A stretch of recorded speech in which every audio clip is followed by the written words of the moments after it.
Welcome to Nightlight. Step away from the mainstream and gather around as we enlighten the world and our realities and travel this cosmic journey we call life. Join us as we share with you and provide that beacon that can guide us all to a better way.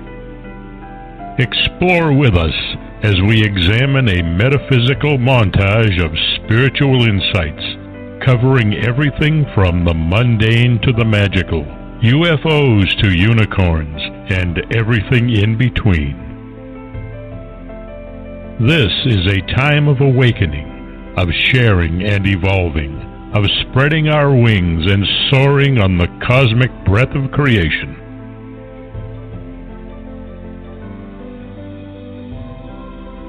Come and join with other light-minded spirits as we weave our lights together to seek understanding, enlightenment, and, with a little luck, some wisdom. This is Nightlight, a reminder that you are never alone.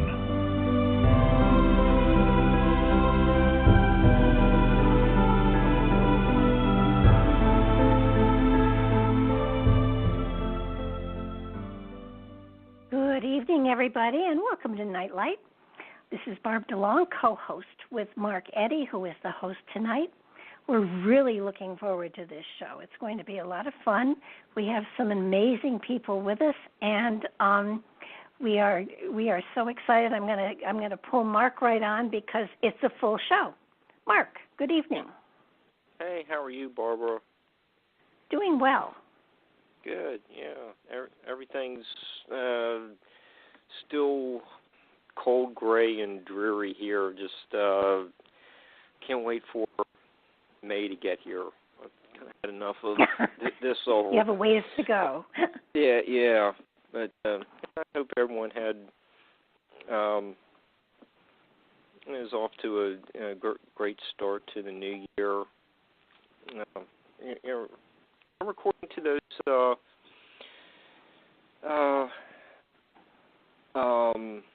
plans about a month ago. Like today was supposed to be our first co-hosted show after the holiday, but we did multiple shows during that time. And so it's like so much for that Christmas vacation.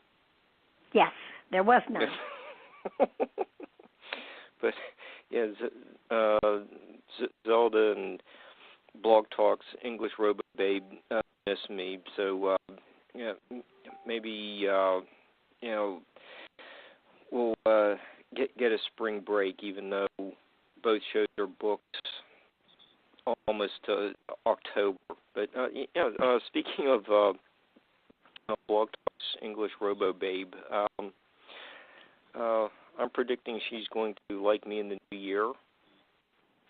Okay. I'm prognosticating on January 9th I'll be working for food. And I think for tonight I'm foretelling that we're going to have a great show. So I really enjoy both guests. I've worked with them several times, and they're really terrific.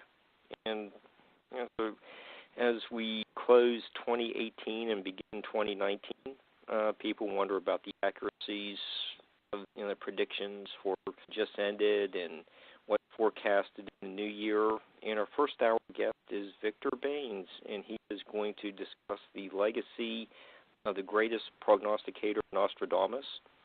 And you've seen him providing commentaries on the History and Discovery Channel episodes that feature Nostradamus. He's the author of Remember the Future, Prophecies of Nostradamus. Victor is president of the Nostradamus Society of America, and their website is nostradamususa.com. So, welcome, Victor. How are you? I'm doing great. Thank you for that great introduction. I hope we do have some fun tonight and explain some things about my opinions of the future based upon Nostradamus' writings. Okay. So, how's the first 3 days of 2019 treat? Well, I'll tell you, I hid inside my apartment on New Year's Eve because there's a old saying, that's amateur hour, that's amateur night or whatever. So I kind of seek security in my own little place. But the last 3 days have been good.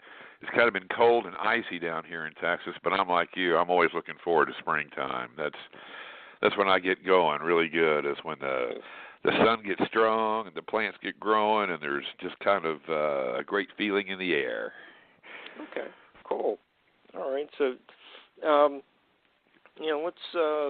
I'm done with my rants about my couple female groupies. So let's maximize the time.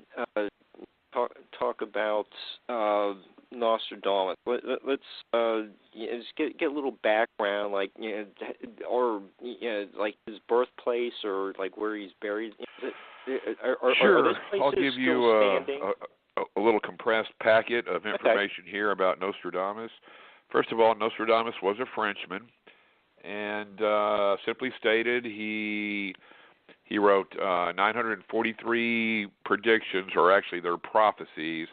You know, a prediction is something that is man-made, and a prophecy, most people don't know this, but a prophecy has to include God into it. So prophecies come from the heavens, and predictions are something made by men, just to make a distinction there. But anyway, so Nostradamus wrote a book called The Prophecies. It was the last publication during his lifetime was in 1555, and it contained 943 quatrains, a preface, and an epistle. And there's a lot of prophetic information based in all three of the different sections. In his preface, he explains a little bit about the nature of prophecy and what true prophecy consists of, and kind of the nature and the rules pertaining to his prophecies. Then the quatrains, he spells out prophecies that ran from his lifetime in the 1500s all the way to one he mentions the sun burning out in the year 7000. But mostly they're about the most important things that will occur probably in the most likely the 500 or 600 years following his death. But anyway, you've heard the little song, Columbus sailed the ocean blue in 1492. Well, to get some perspective, Nostradamus was born in 1503, 11 years after Columbus discovered the New World. Nostradamus kind of grew up in an upper middle class home environment. He was a very curious and intelligent young man, so they say. And as a kid back then, he was introduced to the languages of Latin, Greek, and Hebrew, as well as his native French. So he was very learned in literature, and he had an inclination towards medicine. So he in 1522 he enrolled to study pharmacology in a very prestigious university in France called the University of Avignon.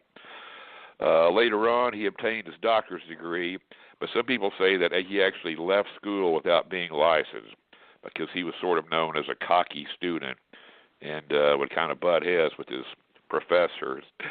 But long story short, he was an apothecary, an astrologer, and a healer to a certain degree. Well, whatever you would call a doctor in those days would really be an apothecary or a healer, because medicine was not very advanced. But whenever you studied medicine back in those days, alchemy was something that everybody studied, because alchemy was more or less the precursor to what we know of as modern-day chemistry. So in the course of studying alchemy, he got off into this kind of metaphysical tangent. And alchemy was kind of an underground activity back then, and studying anything spiritual that was kind of out of the bounds of the church, because the Spanish Inquisition was going on at that time in Europe, and nobody wanted to get burned at the stake, for being accused of doing something outside of the realm of Catholicism. But anyway, so he secretly wrote most of his quatrains while being on the road in Europe, avoiding the grips of the Spanish Inquisition. But later things cooled down. He went to Italy for a while to avoid them. But he was friends with kings and queens, so they kind of covered his back. But long story short, it was in 1559 when he actually became a rock star, more or less, for those days, became somebody very famous and highly respected by predicting the accidental death of his king Henry II, in a jousting tournament. So that sort of set him up in his area as a person of prophetic knowledge and prophetic power. But he finished writing his books, all the different sections of his books, and published them. His son published them 2 years after he died in 1568. And from that point to now, intelligent people who are intellectually curious about the future have been trying to read them and study them and try to figure out what's going on so we can alert others and power to hopefully make our future as good as it can be. So that's his story in a nutshell. Now here I am 500 years later trying to go, wow, look at this, look at this.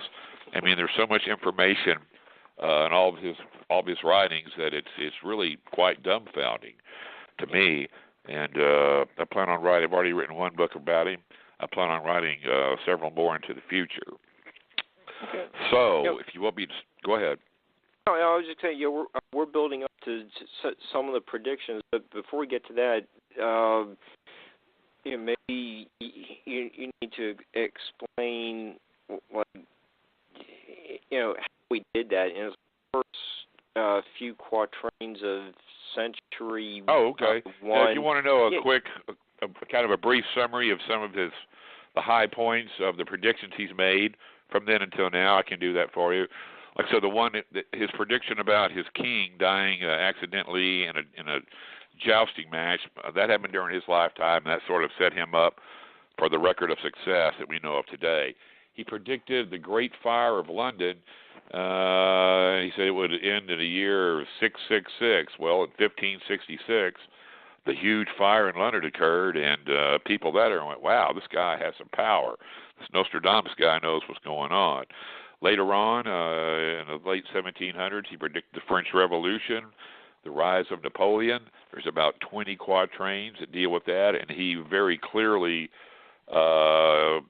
explained in some of his quatrains exactly what happened in the French Revolution and all about Napoleon and how Napoleon treated the church and how Napoleon conquered all of his adversaries in Europe, and as well as Napoleon's demise. Then we can move forward to World War I. He sort of looked at World War I and World War II as kind of one big long event with a break in the middle. He made more predictions about World War II than he did World War I, and he mentioned 3 antichrists of the future that would be troubling the world. Napoleon Bonaparte was his first one. Adolf Hitler was his second one. The third one is yet to make his arrival on the stage of the world. But I've deduced there's many different ideas as to what is the name of this guy, what does he do, where is he from. I've determined that the name for the Nostradamus' third Antichrist is Selin, Selin, and I'll get into him here in a little while. But in addition to, he referred to Hitler as the captain of Greater Germany in a couple of quatrains, and those from the Danube and the Rhine, and Hister was a symbolic term he used for Hitler. He was good really at teasing us with like using maybe a word that was like a letter off or whatever to refer to somebody. Go ahead. Oh no, Hister and Hitler are very close. He's just kind of intellectually teasing us by using that. He actually named Louis Pasteur by name. He said Pasteur would be worshipped like a god. And in the 1800s, Pasteur was like worshipped by a god, more or less, by the public over in France and around the world for his discoveries. So sometimes he would actually use someone's name, and then sometimes he'd have a little deviation on the letters of their names.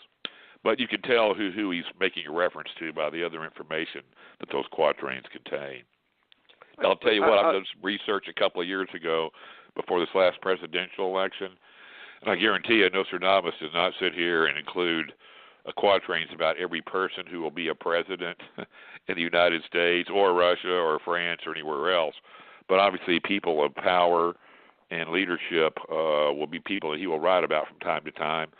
And I don't have the quatrain number in front of me or the quatrain, but I can tell you that a couple of years ago when I was doing some research for the last show I did for the History Channel, I found a quatrain that cleverly makes a reference to a future Republican president here in the United States. And people don't really realize that the first Republican Party was over in Rome, over 1,000 years ago. They're the ones who established the idea of republicanism and republic and how all that is set up. But long story short, this quatrain mentions the word capital, C-A-P-I-T-O-L. And C-A-P-I-T-A-L is how you refer to the capital cities of most nations around the world. But in America, our capital, Washington, D.C., is spelled C-A-P-I-T-O-L. So it's like, you have to be a literary Sherlock Holmes to look at every word in a quatrain. So when I refine this quatrain, I'll be posting it on my website in the next month, and everybody can look at it. But long story short, I'm not trying to be a political guy here or, demonize anybody or be on one side or the other, but just looking at it from a neutral position, it seems like there's going to be some big trouble for President Trump here in the coming year, in my opinion. Anybody else have any ideas on that one or in that area? No, I agree with you. My feeling was that the foundation of our government was going to be, it's cracking now. It's going to be cracking even more. I completely agree. I mean, I remember growing up in the 60s seeing how, politicians treated one another and how they would speak in public and, what they would say about their opponents on the election campaign trail or whatever. But I've just never seen anybody get dirtier and meaner. I mean, this whole political thing is just so adversarial these days. It's like, I don't even know who'd want to run for office. No, my feeling is that eventually they're going to have to reorganize it because it doesn't work. Well, it's starting to look dysfunctional to me. That's all I can say. It's like, why can't people be nicer? Like, come on, man. Don't everybody wants to demonize everybody. It's like, come on. Yeah. I know Republicans that are nice people. I know Democrats that are nice people. I know people who don't vote at all who are nice people. So what do you have, Barbara, on the Trump thing? In your crystal ball. I don't use so a to crystal speak. ball. I do not scry either, but it feels to me as though there is a tremendous reorganization coming. It feels as though we're going to find over the next year there's going to be so much there's going to be so much anger and frustration, and it feels to me as though there are going to be a lot of it feels like we're going to find that the truth that has been hidden for a long time starts to come out, and that destabilizes the government. Well, it's starting to look very destabilized to me just by negligence or neglect or whatever. But yeah, I agree with you. I just sense like a big pimple's going to be popped. It's been sitting there festering for a long time, and not to sound gross, or the dookie's going to hit the fan, or however you want to say it. And you're right. I think it's going to maybe shake the core of democracy some way. But Jefferson said, "Hey, every so often stuff's going to happen, and you're going to have to reorganize." The way this democratic system is set up to operate. So he knew that change was constant.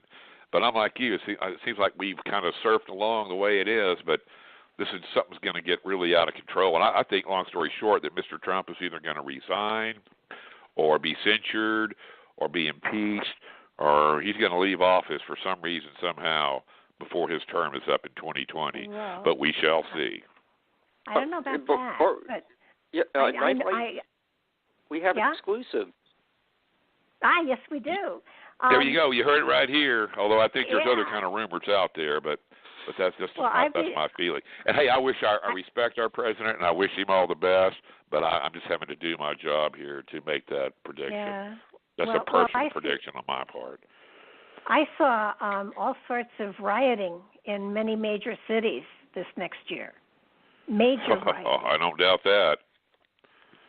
So New York, Florida, Chicago, San Francisco, and Los Angeles were the ones, and Texas, Houston, Texas, I think. That's where I saw the major rioting. Paris is still going on? Oh, yeah. It's crazy what's going on over there. Hey, they're the ones who invented the French Revolution. We got to give them credit for. I'll say this for the French. I think Americans we're sitting around like sheep. I hate to say it, but if we were sheep, I could say our rancher controller has been violating our space, if you know what I mean. We sit around like sheep and we let people run all over us. But boy, in France, hey, they stand up for their civil rights. They got the balls to stand up. And they're not afraid to go out in the street and riot. I'll tell you what, if we got off of our lazy rear ends here in America and went out there and, hopefully in a civilized way, expressed ourselves more in riots and this and that without, really creating much damage or anything, I think we get a lot more things done. So I kind of have to go, yay, I'm clapping for the French because at least they got the gonads to get out there and do something. Well, isn't that kind of an oxymoron, civilized riot? Well, I guess it's kind of like Gandhi. You have to go protest, but do it hopefully in a nonviolent way. So I'm not saying, hey, let's go watch mobs of people burn up cars and burn buildings down. I'm not saying that. But I'm just saying if, 1 million people appeared out in the street one day for whatever they were standing up for, you'd have to say, well, wow, people are really getting it together and expressing their sentiments and, letting people know how they feel rather than just sitting around and doing nothing. I mean, I think we're watching the de-evolution of society. I used to walk into buildings, people would be talking to one another, visiting. You walk to a building these days, everyone's sitting there staring at a phone, not talking to the person next to them. It's like, God, these smartphones have grabbed people's minds. Now people tell me what to think when I log on to this website. Facebook tells me this is the new style. I'm worried about my self-image. I mean, everything is so weird compared to how it was 20 years ago. What do y'all think? Oh, I agree. And go ahead, Mark. Sorry. I was just going to say, you have that the Emerson essay, 140 years ago about civil disobedience. Uh-huh. A little bit of an oxymoron, but America does have those foundations. Excuse me, and it just keeps going on, and like you said, we may have to go through another revolt here soon, drain even more of the swamp. There you go. There needs to be some correction every 10 or 20 years or something. Let me say this about the Middle East. Pardon me. There is one quatrain that mentions Syria in it, but the spirit of that one particular quatrain talks about a new law taking over in the Middle East, which I would have to say would be the creation of the State of Israel in 1947 and all the changes that have occurred in the Middle East since then. And,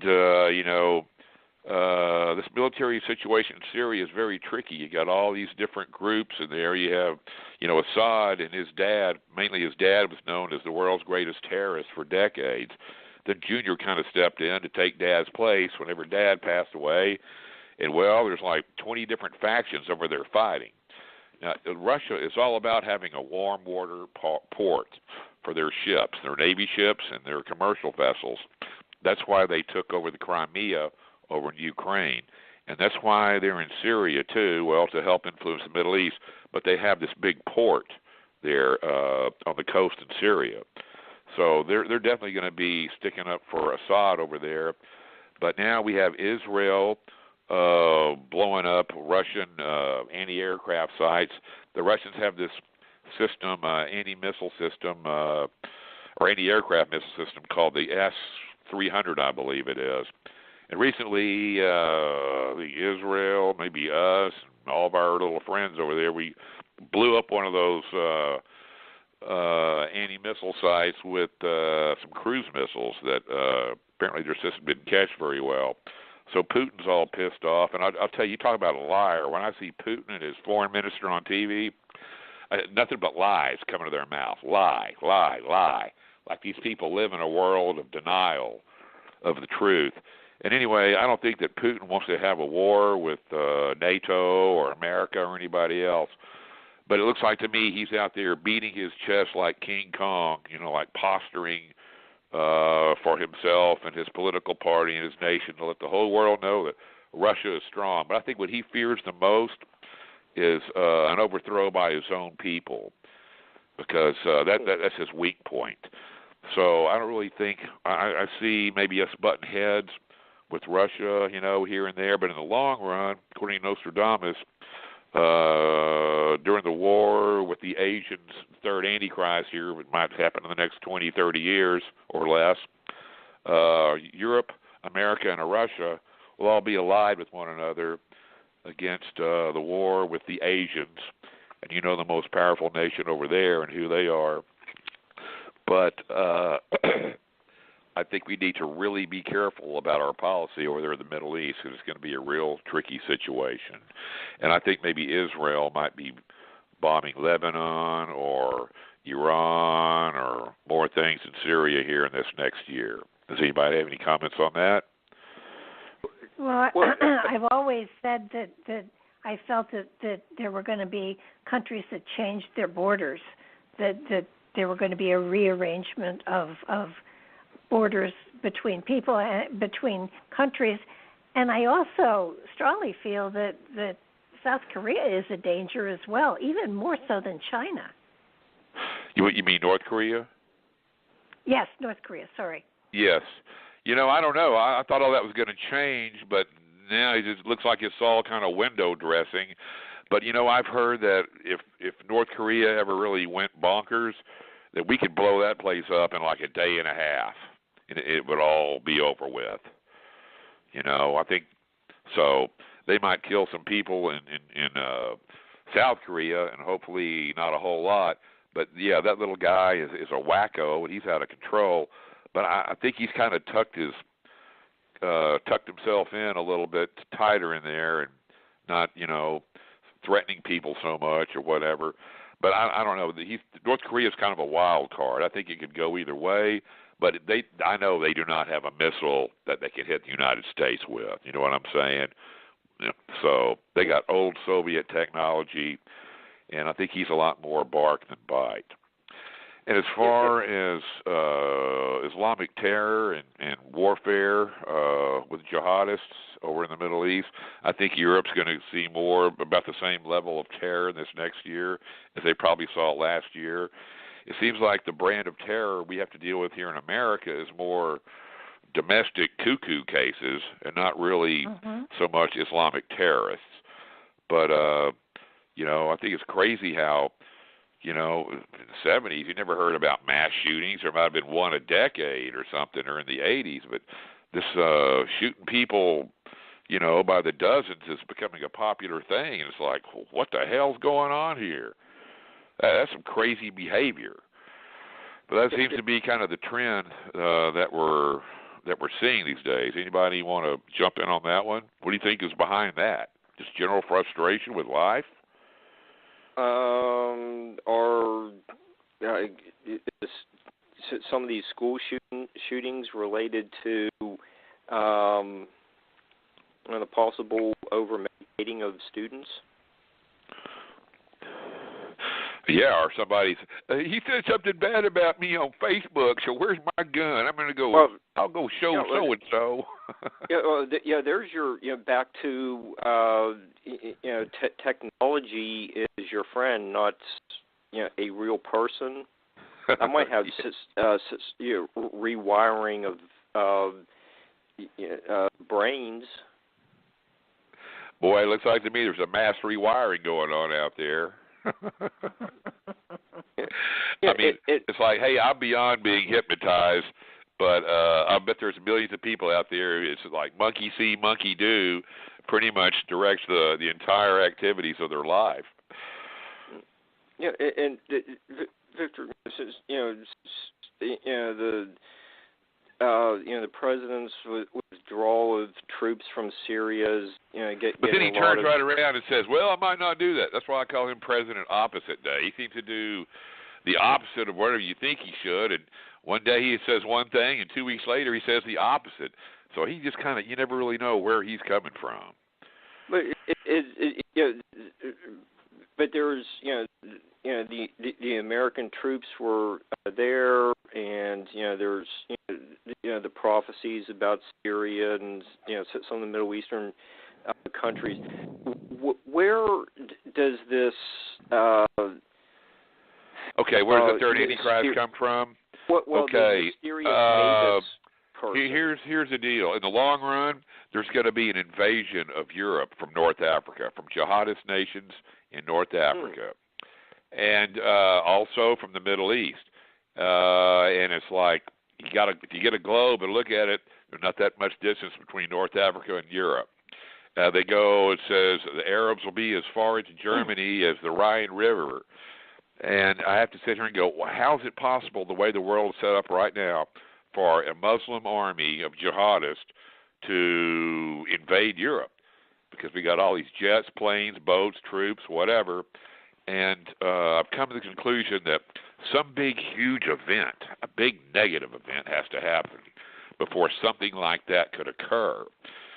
And I'm asking myself, obviously, if you had a nuclear war, that could change something like that. But who's going to invade a territory that's just been nuked? Nobody is. So I'm kind of writing that off. A biological war, that could happen someday, but not. Why would you invade some place where people had the plague? That wouldn't make any sense. So I'm wondering, a big volcano happening somewhere? I heard that if that big caldera in Yellowstone National Park went off, that, or a couple other simultaneously, it could turn the whole atmosphere into sulfuric acid, where rain would turn from water to actually sulfuric acid raining down on the earth, and it would destroy everything. So I'm scratch that off my list. Now, Nostradamus does have in his. Go ahead. But Victor, I mean, when we had all of those refugees flowing into all of the European countries, and here, that was an invasion. Well, I know you could say that, and people have said that. That's more of a social invasion. But I'm talking about people with guns in their hands, knives.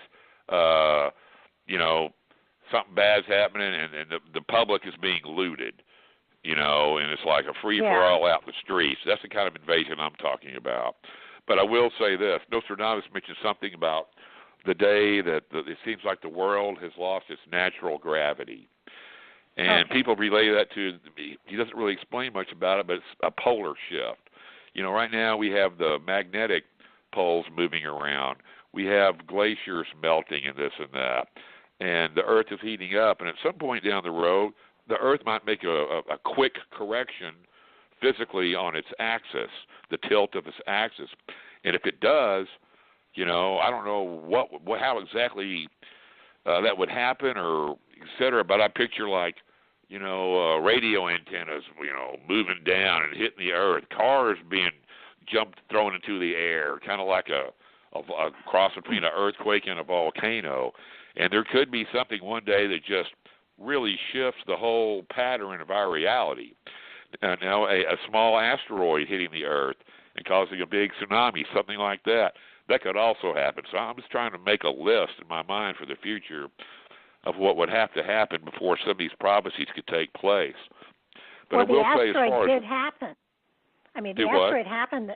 The asteroid did happen, and that's why the dinosaurs got wiped out so fast. Well, yeah, and every scientist at NASA knows that it's not a matter of if, but one day that will happen again. So Nostradamus says kind of the world as we know it will end in 3797 due to asteroids hitting the Earth. But the question is, could something the size of a Walmart store, say, smacking us, could that screw up everything for a year around the world or 2 years or whatever. We don't know for sure. But a global polar shift would be something to add to that list. Maybe as described in that silly movie 2012 or whatever that was out a few years ago. But anyway, so I look at all the bad things that Nostradamus predicts and works backwards. As far as bad guys go, like I said, I think this guy Salin, future Islamic warlord, will either be from maybe he's like Tanzania, Libya, somewhere in North Africa, or maybe he could be like from Yemen, somewhere in that area. But apparently, the Muslim countries all united, that would represent a very large army, and they outnumber the Christians tremendously. They outnumber just about everybody. So I'm not picking on the Muslims or anything, but I'm just calling a spade by saying at some point, Nostradamus says this warlord Salin will arrive, and he will be involved in a whole lot of global combat and will kind of bring on World War III. The good news is it says we do win the war, but I think we'll have to go through a lot of changes before we conquer that guy. Now, there's another terrible catastrophe that Nostradamus mentions in his epistle. It says a big negative event will occur that removes 2/3 of the world's population.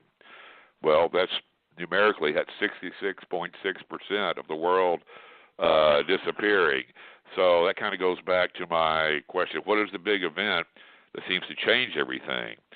Now, a big nuclear war could knock out 2/3 of the population. I don't know if a huge plague could do that, or if we could work around that. A big volcano, hey, if it's raining sulfuric acid on one continent or two, that could be a game changer. So Nostradamus also mentions the future that there will be a worldwide flood. Now, that's what I see coming up in like the next, I think by 2050, you're going to see a lot more water out there and a lot less ice. And I think that maybe by the 2100, all the land mass everywhere could be reduced by 1/3 or possibly more. So I think if people see the sea levels rising, that will motivate, people to, take over the country next door to them that has mountains and not much ocean or beachfront property. Everyone's going to be scrambling for high ground. And I think if this flood does occur, which, you look around, every scientist says, hey, it's getting hotter and sea level's rising. I've been on this issue for about 30 years now. Anyway, if that happens, that's how the world's going to stay for a long time. It's not like it's going to flood and then just suddenly recede. So if we have more population living on less land in the future, that's going to be a bad thing. Would you all agree with that?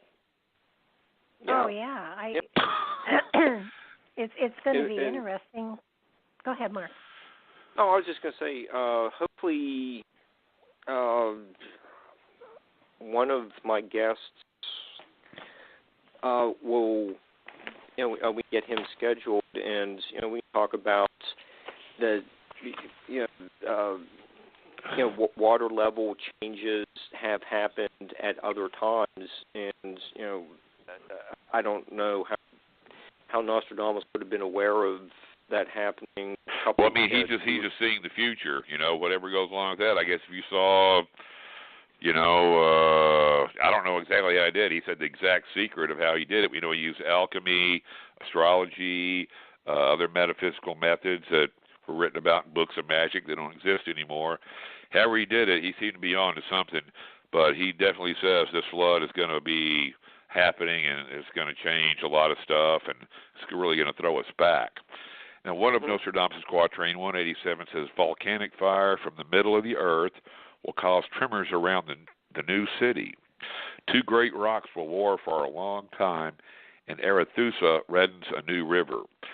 Well, the word volcano doesn't appear anywhere in his writings, but the word volcanic does, and just appears one time in quatrain 187. But this has sort of been applied to a general war because of maybe something that happened in New York City like 9/11. But again, volcanic fire from the middle of the earth will cause tremors around the new city. I think that's a clear warning for us that earthquakes are going to be occurring. It will come from, inside the middle of the earth. But I wonder if he put in that word volcanic as a reference to maybe the caldera in Yellowstone, or there's another one I've heard about called the Long Valley caldera in the southwest. And the USGS is saying that looks like it might get active soon, or it's already showing signs of activity. So if that thing blew, it would squirt ash, over half the nation at least. And I don't know how that would affect commerce and daily life, but it doesn't seem to be good. Something else scary is Homeland Security saying, hey, the terrorists want to knock out our electrical grid. If that happened, they're saying, hey, everybody, you should have 6 months of water and food. Take care of yourself if something bad like that happens. Well, you know how shitty and snotty people can be out at the mall or the strip center or the 7-Eleven or whatever. Well, just think how shitty they're going to be when there's no electricity for 6 months. That's kind of scary. No internet. Huh? And no I think, internet. hey, if that grid is that easy to knock out, shouldn't that be a national priority to make sure that doesn't happen? Well, an EVP pulse, could really knock the country out like crazy. Well, yeah, if somebody sent an EMP bomb over here or whatever, yeah, obviously that does the same thing. So, boy, when you start talking about modern warfare, there's so many horrible weapons out there that everyone has. It's kind of scary. But it looks like to me Mother Nature's going to stomp us out probably before we stomp out one another. I hate to say it, but if the Earth did have a natural enemy, it would be us, the humans. Yeah, Victor, speaking of these catastrophic events and the flood, what about that quatrain with the modern Memphis? It's funny you mentioned that because 3 seconds ago I was thinking in my head, I want to tell you about the modern Memphis quatrain. So you're pretty good on the psychic level tonight, Mark. Okay. That's because we're talking about Nostradamus. There you go. Hey, so one quatrain mentions the earth moving around, the earth shaking around the modern Memphis, and it's like you look up the word Memphis. Well, Memphis was the name of the ancient capital of Egypt. Okay, that was thousands of years ago, but the only other city of any importance is Memphis, Tennessee. And it just so happens it's in the middle of what's known as the New Madrid fault line. Yes. And in 1811, yeah, in 1811 they had a huge earthquake there, but there was only like pioneers and trappers and frontiersmen, Daniel Boone types out there at the time, and they reported that the waves of the fields looked like the waves of the ocean. That's how bad the ground was shaking. Reversed the tide of the Mississippi for like 10 years or more. And I spoke to the USGS, to a spokesperson they had at the time in the early 90s, and boy, by the time I hung up talking on the phone with him, I had the hair on the back of my head standing up. Long story short, that could go any time. Back in the 90s, said, well, we think by 2015 or 2017 we expect that to happen. Well, if it does go wacko like it did in 1810 or 1811, it would leave about 25% of our country in looking like Aleppo, Syria or something, or Berlin at the end of World War II. I mean, millions of people would die instantly. Millions of people would die probably a week following, all the tragedy, and infrastructure would be destroyed. So if that happens, that could put our country, make us kind of a third-rate nation for maybe 2 decades or more. It might take them 3 decades to fix all that if it happened. So as far as earthquakes go in America, that's ding, ding, ding. That's what my number one fear is, a New Madrid going. What do you guys know about all that? I know there's trouble spots on the West Coast too. No, the New Madrid line has been something that I've been concerned about for years. Really? Well, then you and I are like the poster child for the New Madrid going, because I've been on this for years too, so that's very interesting. School systems all along the New Madrid fault line have 3 days of water and food for every kid in the school. Already there, the government is really making ready for it to go. Good. I'm so glad to hear that, because I thought people were just sitting around doing nothing. I'm so glad to hear that. Well, they need to start doing more. I mean, can you imagine all the fires from all the gas lines? I mean, all the rubble, all the concrete that would fall down on people. in the major cities. I mean, it goes from like this Tennessee, Missouri, Illinois, Arkansas, a big chunk of the South and the Midwest there. That earthquake rang bells in New York and in Washington. It was I know that they could actually feel the earth shaking in Washington D.C. And you know what they had? Didn't the one of the big monuments had some damage on it a few years ago after a small earthquake, if I'm not mistaken.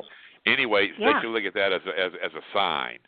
So that domestically, I think that's the greatest fear I have. I know the West Coast has some seismic activity, but I think that the New Madrid is the biggest thing we have to worry about here.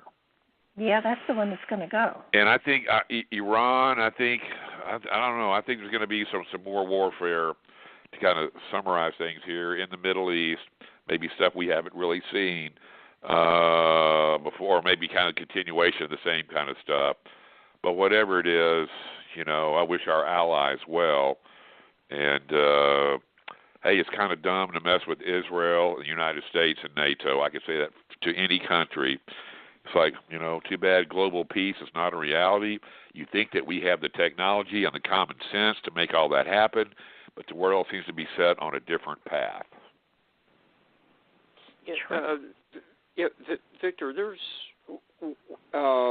actually a few samples of, where Nostradamus gave us exact year numbers, and there's like a February. There's only 13th. 7 actual dates in the quatrains. Okay, but I can say this: there are some, I call them the astrological quatrains. There are some quatrains that contain astrological positions. I've had astrologers go through that, 2 different sets, to make sure they came up with the same stuff. So we do have some years that mean it's a possibility that certain events could happen at that time. But 1999 was the last date as far as a date in the quatrains that pertains to us. Then after that, year 3797 for the end of the world, kind of as we know it, due to huge asteroid strikes. But then he says the sun burns out in 7000. So that's the only 2 dates we have to look forward to that he specifically wrote down. Okay, is that what you're going to say? So 1999 is the last which is the reverse code for 9111, 9/11. Yeah, there was 4 quatrains that pretty much strongly suggested that. On my website, 1996, I put, hey, around the turn of the century, to change the millennium, some type of event, aerial event's going to happen in New York City, having to do with jets or missiles is the word I used. And Muslims are involved in it somehow.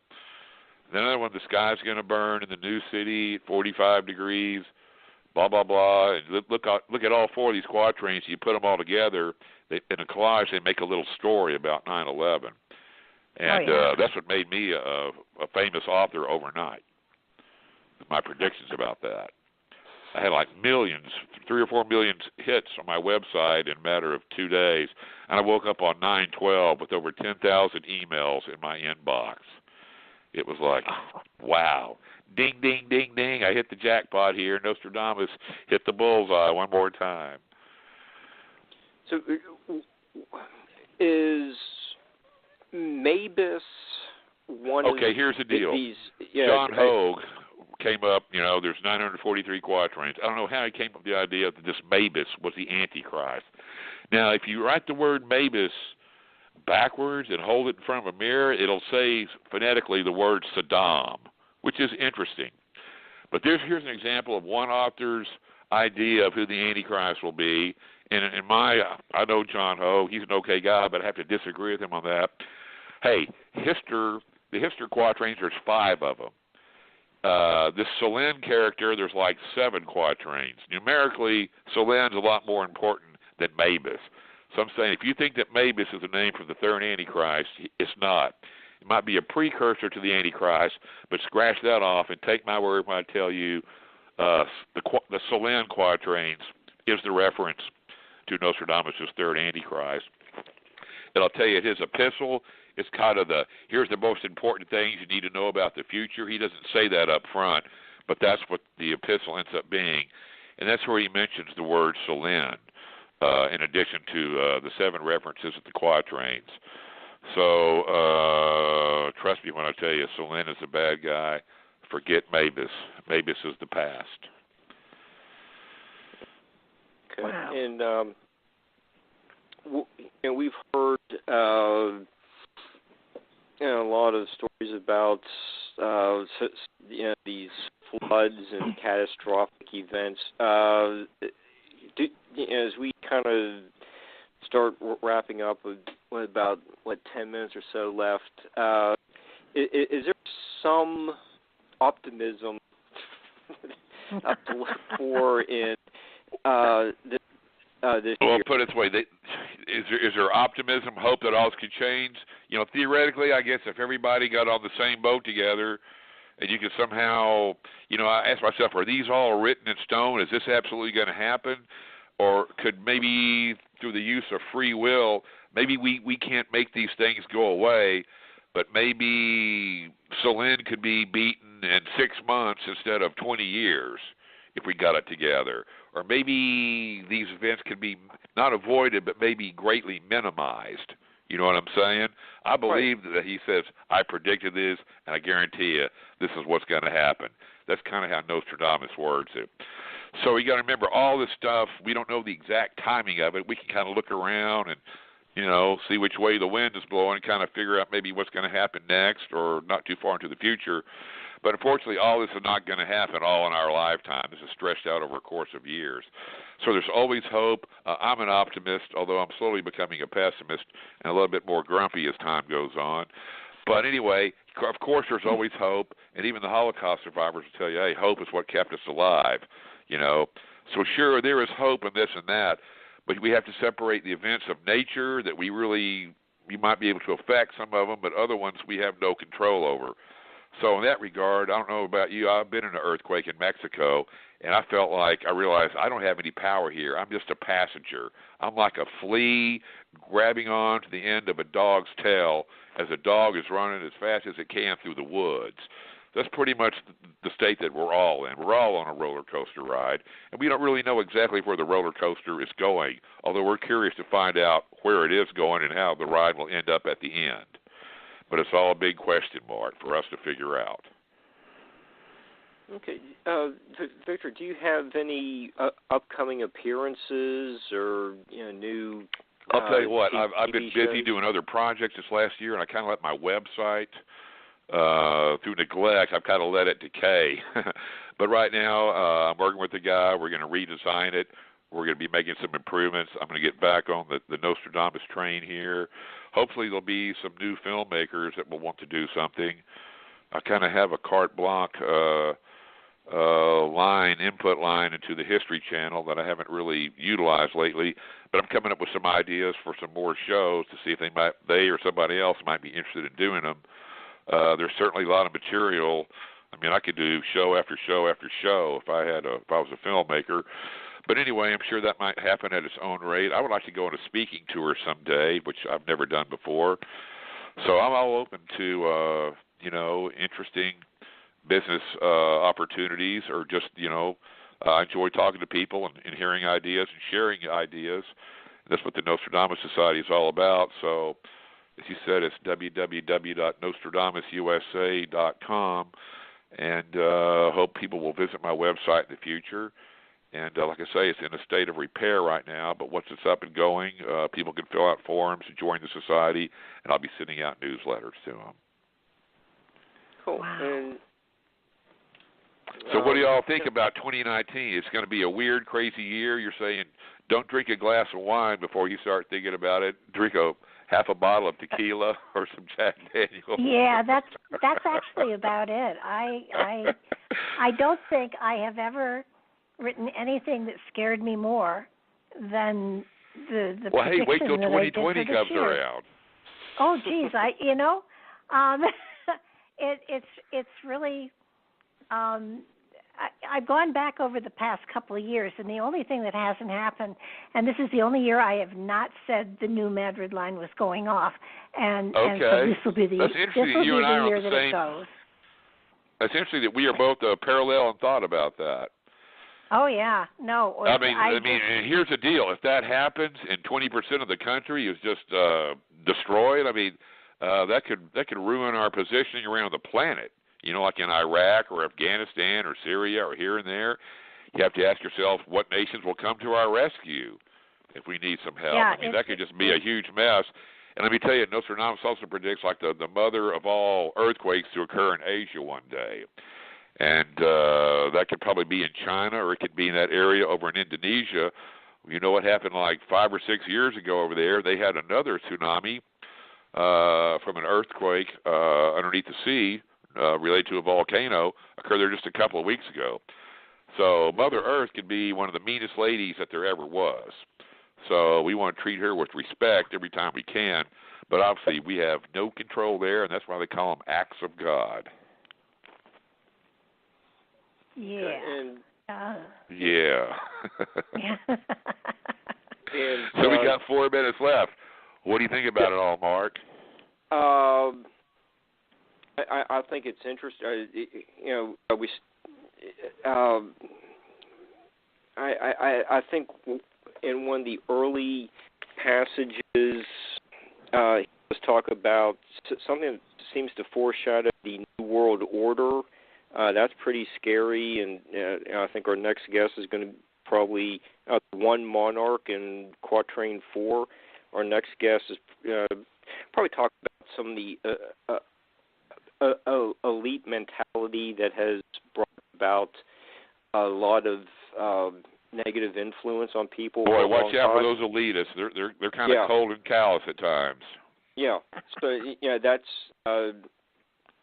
something that he was accurate about, and it's just really hasn't gotten. It's gotten worse. And did he make any predictions about UFOs? You know, I've always been interested in UFOs. I looked at his material. There's one quatrain that mentions strange ships, and he's probably not referring to galleys or, steamships or modern-day ships. I think it's probably an allusion to UFOs. Another quatrain mentions rare birds. I don't know if he's talking about, airplanes?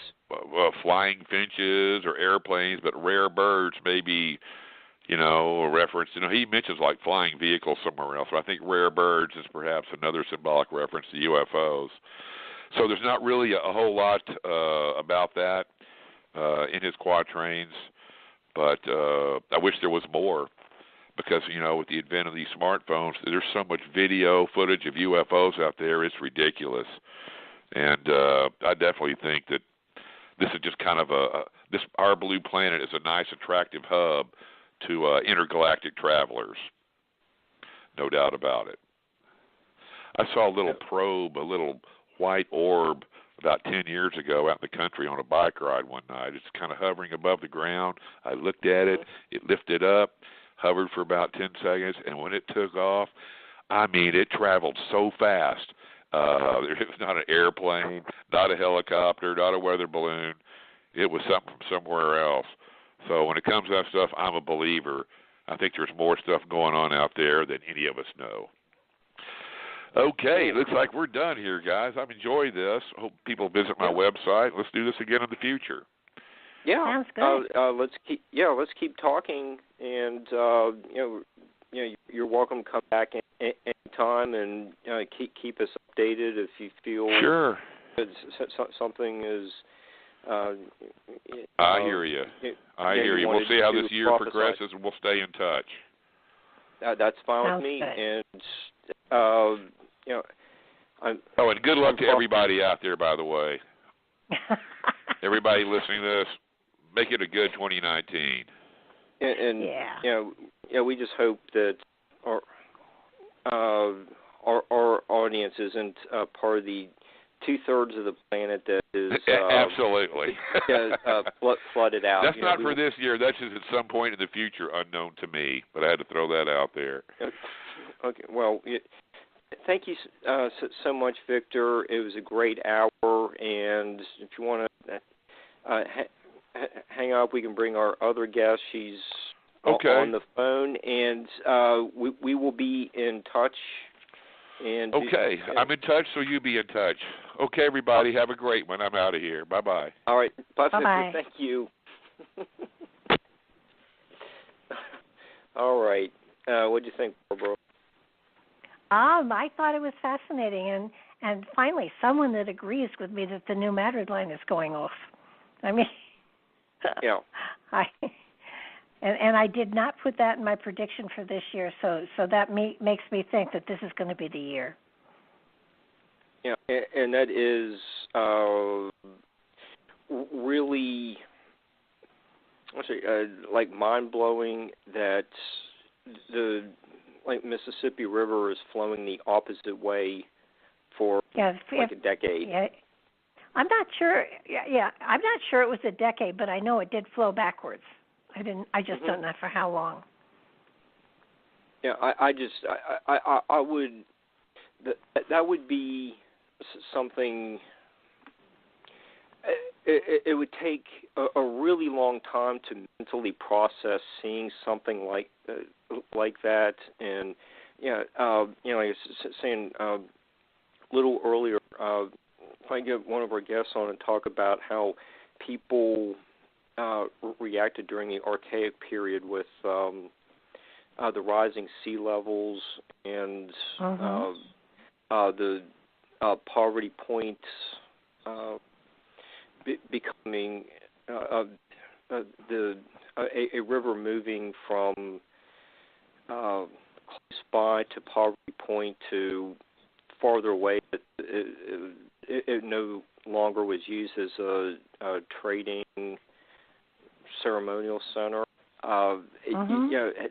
It's just really interesting to see how people respond to natural disasters, and you still have people who are very passionate about talking about their experiences with Hurricane Katrina.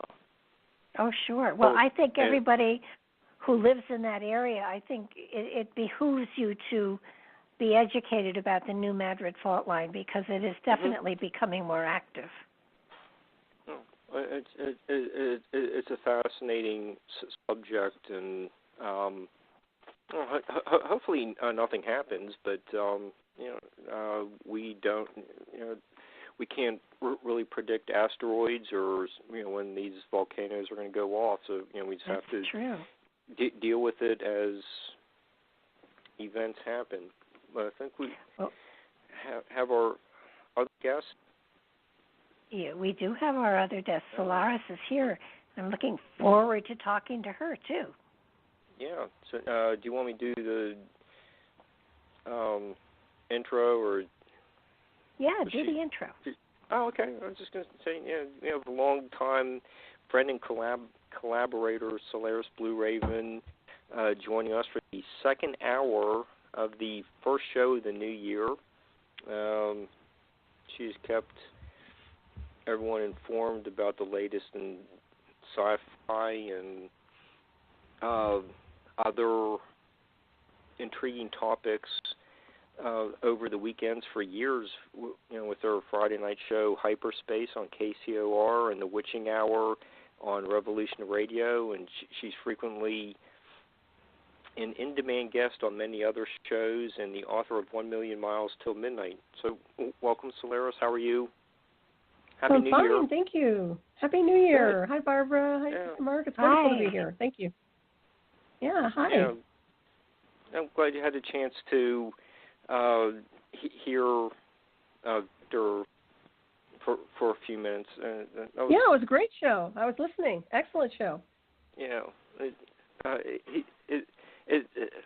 that's a neat subject. It's frequently overlooked, but I enjoy talking with Victor. Kind of like first of the year. It's always a lot of fun, and you I think are also a visionary futurist in your writings as well. Mm-hmm. We spent a little bit of time talking about your book before you and Barbara do more of your looks at the upcoming year. But and 1 Million Miles to Midnight, that's actually in.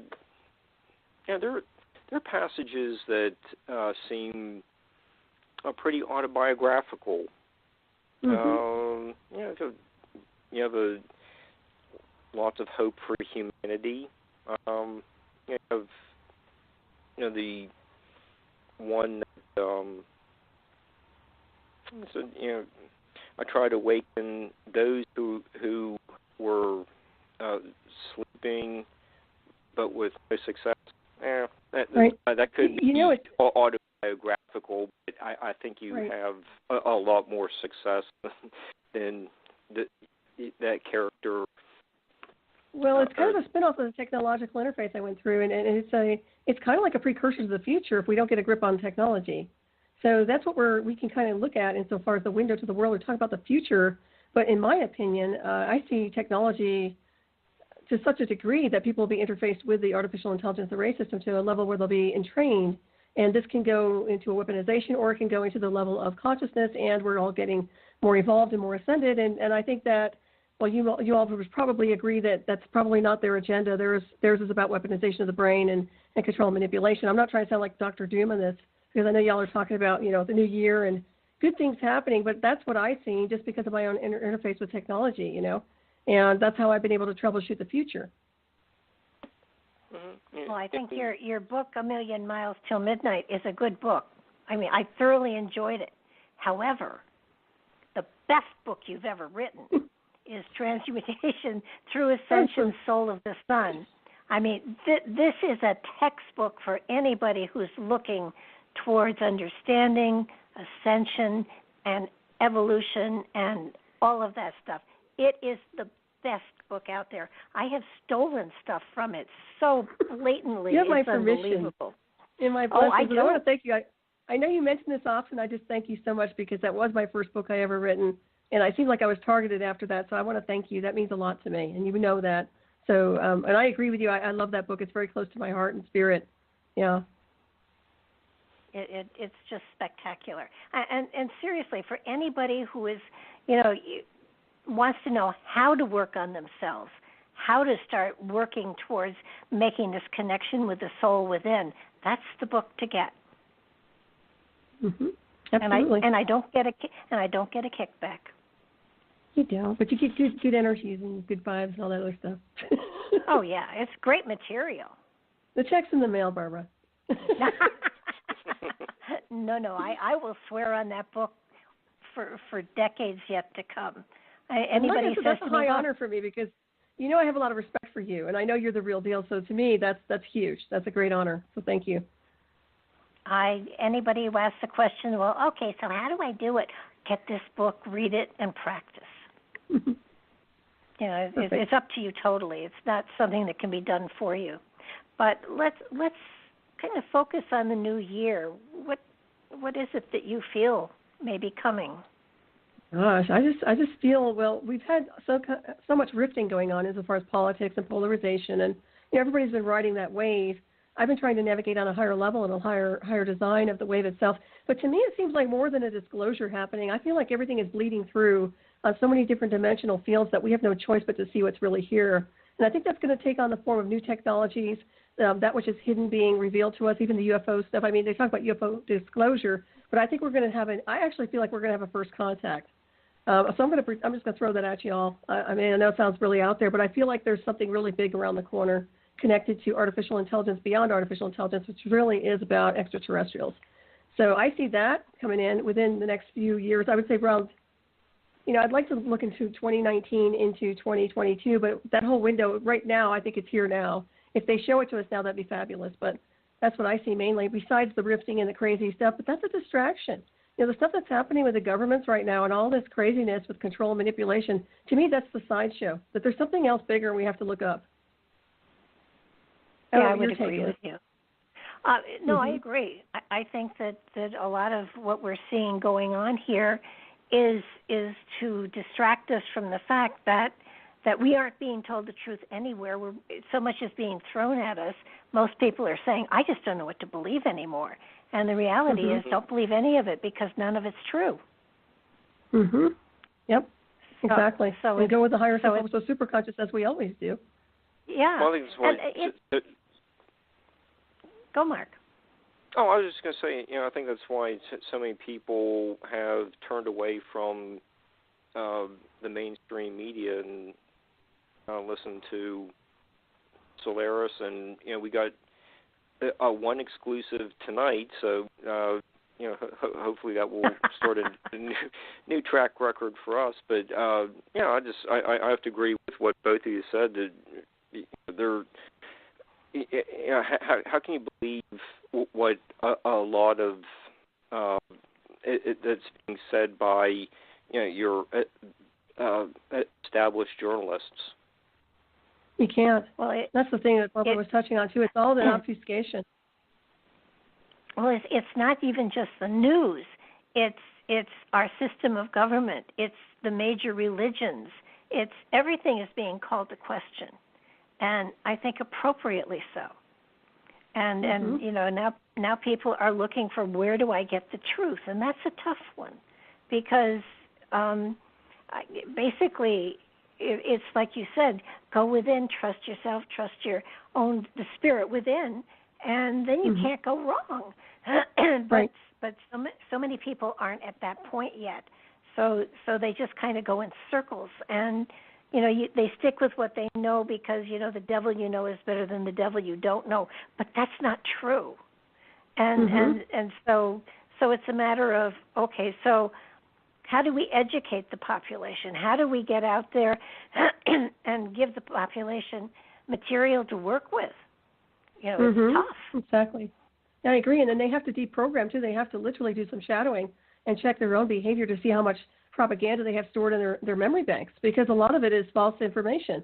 They've grown up in a socially engineered environment. So they're going through decades and decades of information that's not true, and all of a sudden you have this eureka moment where you wake up and you realize that all of it's a lie. That's the most disturbing part. You know, when you realize that all of this is propaganda, and you're just like, wow, you know, you throw your hands up and you kind of step away from it.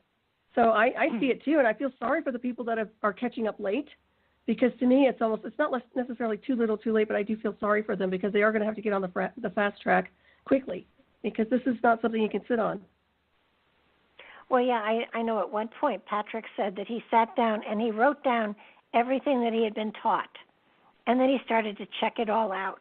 And he said none of it was true. And when you look at our history books, when you look at what we are teaching the children now, we are dumbing down our children with the education system. And it's frightening. Yeah, it's really sad. Well, and of course they're getting into the digital age now where everything is on a computer. And we've talked about the pros and the cons of technology, but my sense is that if we go in the direction of the agenda that they want, it's going to be social engineering and brainwave entrainment through the interface. And that's why I'm trying to put the brakes on that, because that's against our universal celestial design work and who we are as multidimensional beings. And it doesn't coincide with our ascension codes. In other words, our state of consciousness, because they want to control, manipulate, and shut down that psyche. And we can't have that. So that is something I feel like we're going to have to address this time. So, you know, that's like Atlantis 101 rising again with technology.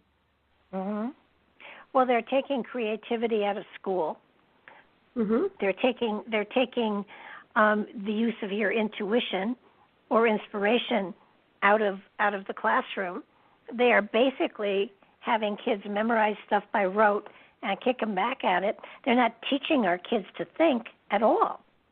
And it's frightening. I have grandchildren. It scares the heck out of me.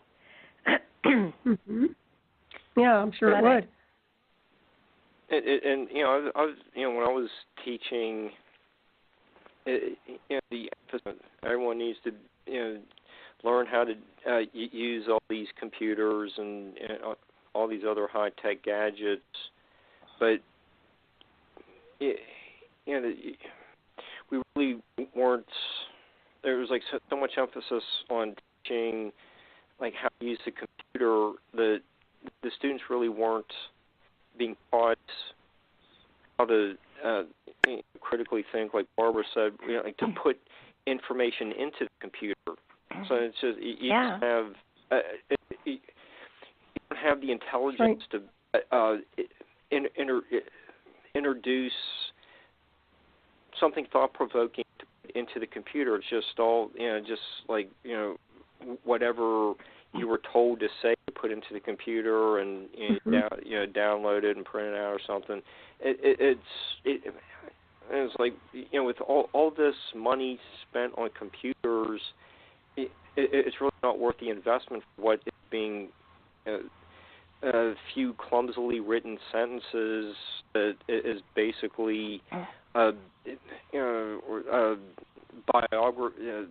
really condensed biography of what a student found from Wikipedia on Edgar Allan Poe. Yeah, it's just data entry, basically, what you're describing. Not thinking, not consciousness, not spirit. Yeah, in the old days you could write poetry. I don't know, I'm sure y'all have written poetry. I know I used to write poetry when I was younger. And it's just about streaming energy through consciousness. I mean, you're literally just writing energy coming from the voice of the soul. And I think that's what Barbara was touching on, that they don't seem to be grasping that anymore. That somehow that light is getting snuffed out.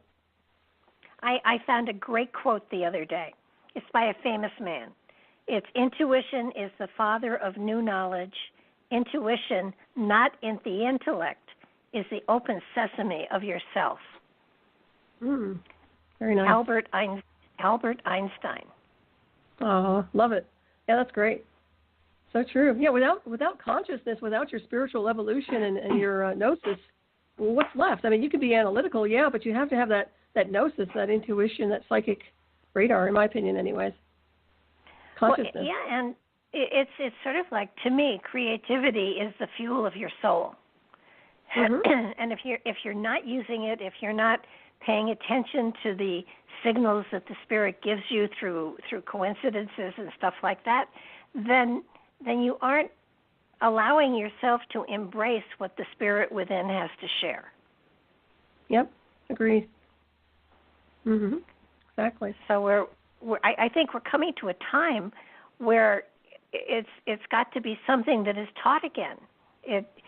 Back generations ago, it was listen to your feelings, feel the earth energy, feel the pulse of the earth mother, feel the trees, listen to the trees, they'll speak to you. I mean, this is all stuff that the Native Americans did. Yeah, and also music. Music's the voice of the soul as well. And in my opinion, music is, nowadays music isn't music anymore. It's just terrible. But the old days when we had real music and frequency and consciousness, I mean, that is a real DNA opener. So that's something to look at today. Look at how the music industry has changed. It's not the same anymore. But there's a lot of the solfeggio music out there, and that puts your brain right in alpha theta. So, and that's out there now more than it ever has been before. Yeah, it is. So, but unfortunately, it's also being used in the casinos.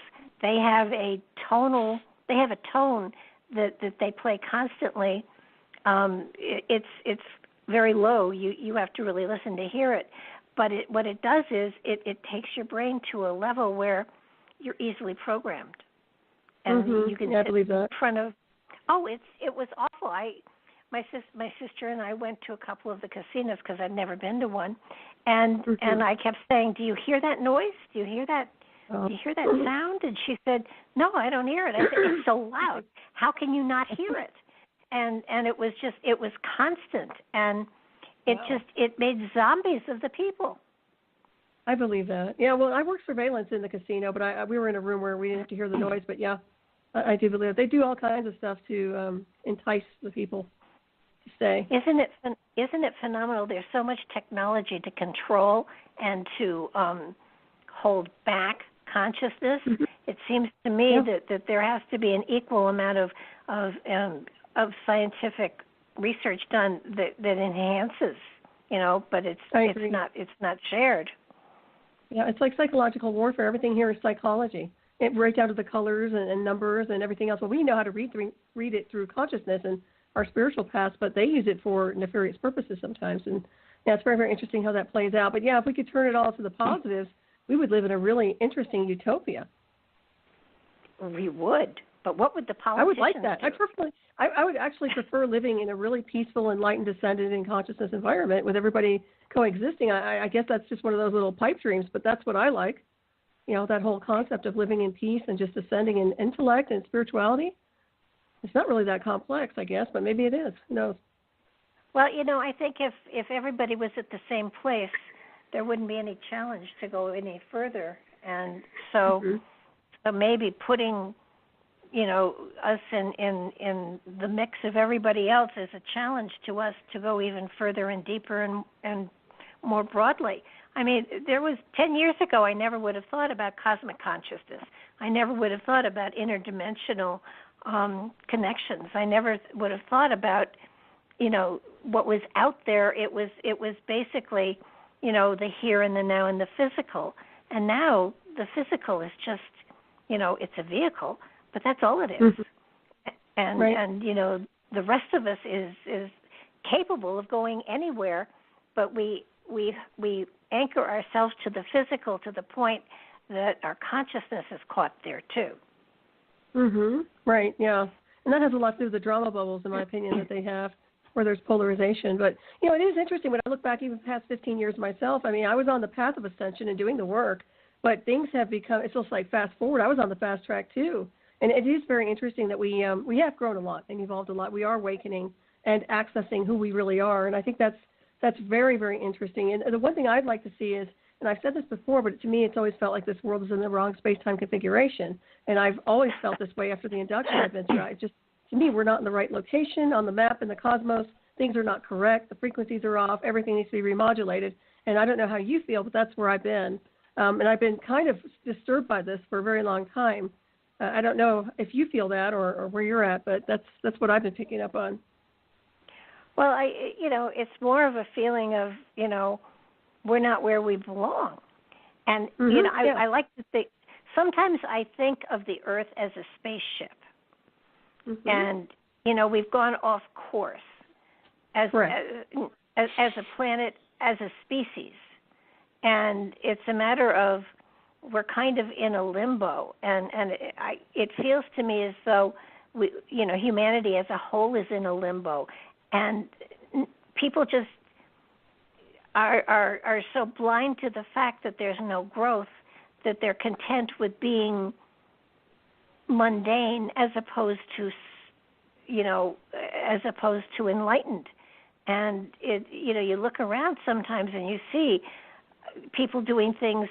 Life is rote. It's not supposed to be. It's supposed to be an adventure. It's supposed to be fun. And people just are surviving today more than anything else. They're not growing, and that's scary for me. No, I totally agree with you, and that's why it's important to have spiritual role models to some degree, or beings, I don't want to be arrogant, but beings like us who are out there actually showing the path to some degree, or showing another level of consciousness that they need to be aware of, because these are turbulent times we're in, and people need to be understanding that we are off course. That's exactly what it is. And I mean, I'm really just like resetting everything. To me, the stars in the cosmos, that's my guide, that's my celestial compass, and I just have to keep navigating. But I feel like everybody needs to take it a step up to the galactic neighborhood, as we've probably touched on before. And in order to do this, it's going to take a shakedown insofar as shadowing their behavior and then moving to the next level through their own psyche and consciousness. And it's the deprogramming, but we are in a rifting stage. To me, it's a rifting. So everything's kind of fragmenting off, but then again, we're holographic. So we're always intact, even when we think we're not, on a cosmic scale. Well, if you go right down to the basics, we're pure energy. Yeah, exactly. I love that. Yeah. That feels right to me. Barbara, we have Maria Wheatley coming up, and Solaris knows her as well. But she can talk about just say Stonehenge was designed to maximize the archaeoacoustics and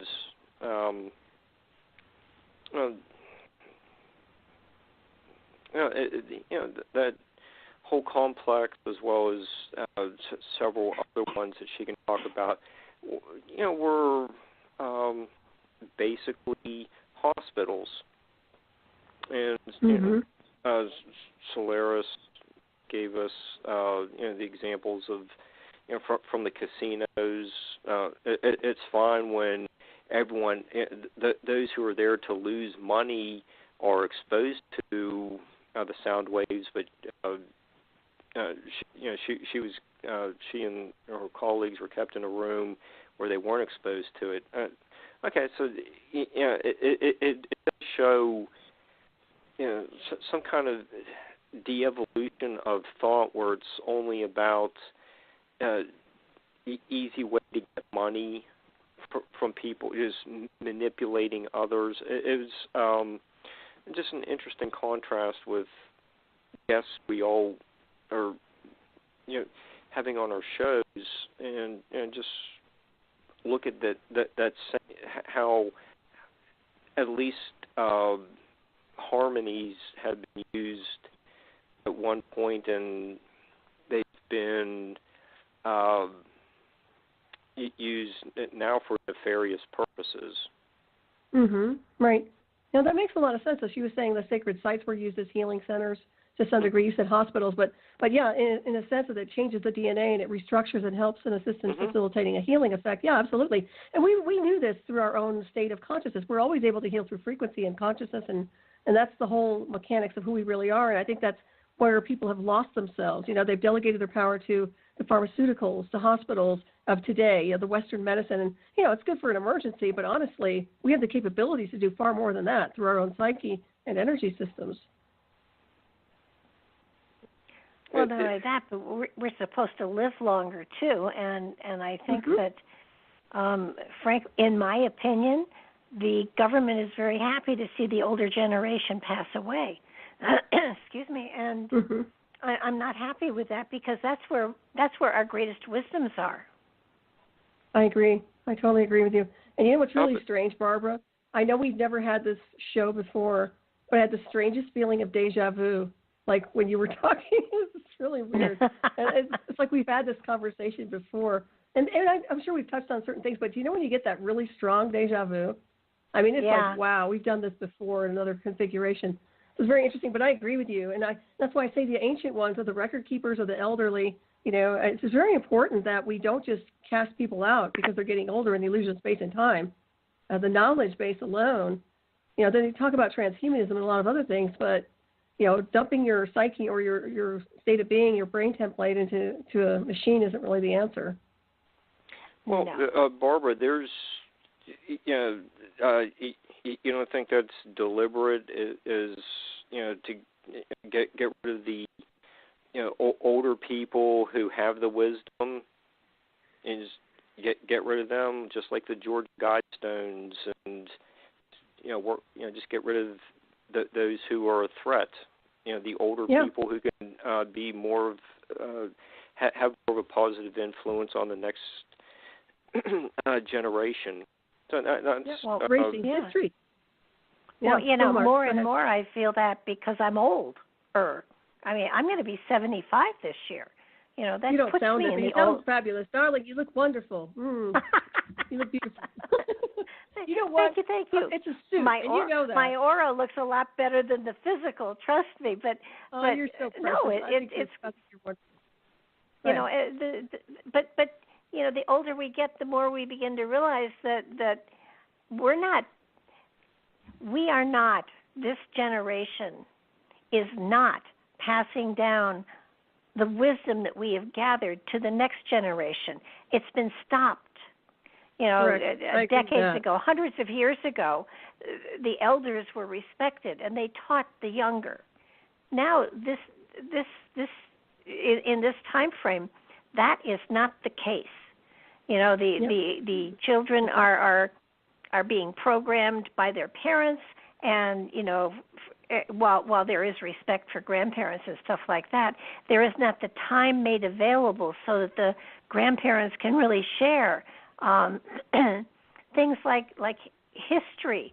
I learned the history of my family and the generations before me from being bored to death at the dinner table on Sundays. I don't have dinner with my grandchildren every Sunday. I can't share with them the richness of the history, and forget the spiritual stuff. But it's frightening to think that society has really put a wedge between the older and the younger, and it's like you take they all have cell phones, they're all on the internet, and it's not that I think that's bad. It's just that they're not learning how to think anymore. They're not learning how to be creative anymore. They're not learning how to tap into that spirit within. They are taught a religion by rote. They are not taught a spirituality. I agree with that. Yeah, removing the elders, the presence of the elder, the knowledge of the elders is removing history, is erasing history, so they can start fresh with a new programming for the young. Yeah, that makes sense on their end insofar as why they would do it, but it's not appropriate. But there's one thing that is interesting, even with the removal of the elders or the grandparents, the books are there. If you write books, if you have a historical benchmark, if the books remain, if they survive, then they have an access to information. Another thing that comes to mind is also cellular memory. I don't know about you, but I didn't know my grandparents, but I knew that they were very powerful. Psychic one was, my grandmother was an Eastern Star, and my grandfather was high-ranking Mason. And I can tell you that I've inherited memories and information from them that I shouldn't know through cellular memory, and even through their spiritual practices. So I can tell you that I believe we inherit the DNA at the DNA celestial cellular level. We inherit information, and we can access it on levels of consciousness, but that's a lot of work, and it's not something everybody can do just because they have ancestors. So, but that's what they're trying. But you've got to be taught to be able to touch into that DNA and that spiritual link within, and that's what the older people can teach, and the younger people aren't allowed. Yep. I mean, yes, you're right. It is in the DNA, absolutely. Every past lifetime is there, and the richness that each of them carried. But how do you access that if you are denied the spirituality in order to make that connection? Excellent point. I agree. And that's what's going on today. Yeah. I mean, all right, so we pass it down in the genes, and okay, maybe 30 or 40 generations from now, somebody will get an idea as to, hey, let's get spiritual and see what we have inside. I mean, it boggles my mind. Because there's nothing new so under much. The sun, as they say. Yeah, of course not. But that's what it is. It's reliving again. Go ahead. Yeah, I mean, it's a new age again, and every new age is old as time. I mean, there is no such thing as a new age. Exactly. Because but it worries me that we are at a time frame where our technology is getting so far ahead of our spirituality, and it's supposed to be balanced. And it's not. Yeah, there's no balance at all. And I can attest for that, because when I was interfaced with that technology, there was no respect for spirit, soul, consciousness, multidimensional states of consciousness, who you really are beyond it all. There was none of that. There was just about programs and interface and dictation, basically. So, yeah, there's no respect when it comes to their version of technology and what they want to accomplish with it, unfortunately. I mean, sad. let's expose them all to the Emerald Tablets.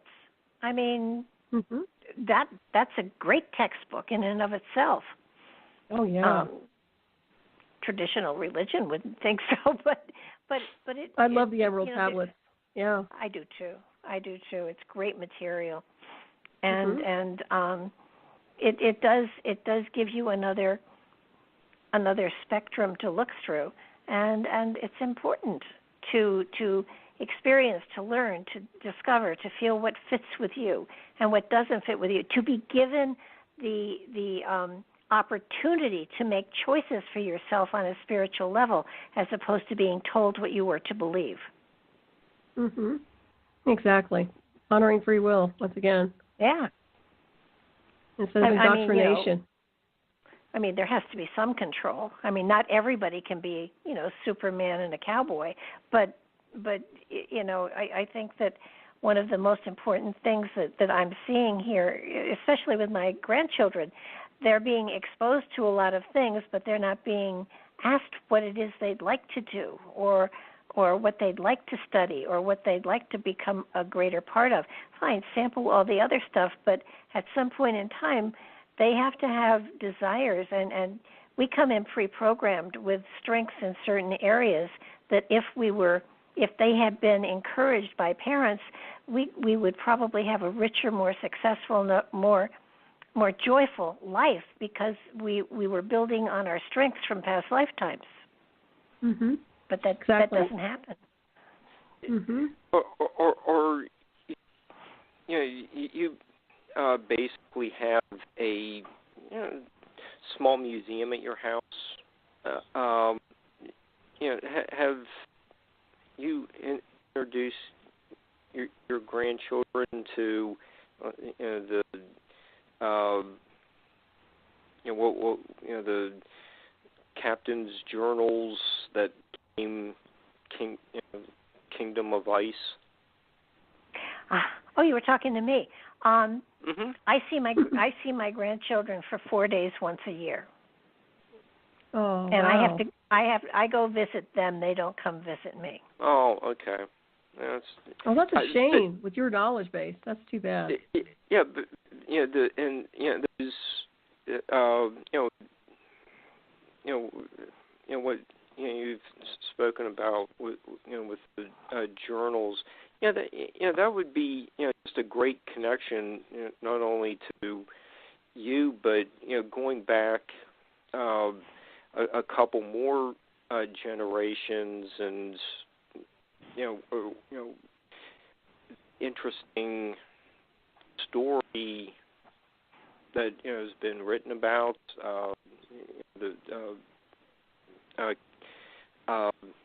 Captain DeLong was Arctic Explorer, memorialized in Annapolis. That's